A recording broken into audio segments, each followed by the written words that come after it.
First Samuel chapter 5, Holman Christian Standard Bible. After the Philistines had captured the ark of God, they took it from Ebenezer to Ashdod, brought it into the temple of Dagon, and placed it next to his statue. When the people of Ashdod got up early the next morning, there was Dagon fallen with his face on the ground before the ark of the Lord. So they took Dagon and returned him to his place. But they got up. Well, when they got up early the next morning, there was Dagon fallen with his face to the ground before the ark of the Lord. This time, both Dagon's head and his palms of his hands were broken off and lying on the threshold. Only Dagon's torso remained.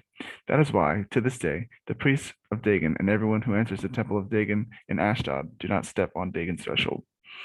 The Lord's hand was heavy on the people of Ashdod, terrorizing and afflicting the people of Ashdod and its territory with tumors. When the men of Ashdod saw this was happening, they said, "The ark of Israel's God must not stay here with us, because his hand is strongly against us, and our God Dagon."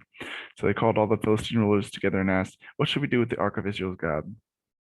"The ark of Israel's God should be moved to Gath," they replied. So the men of Ashdod moved the ark.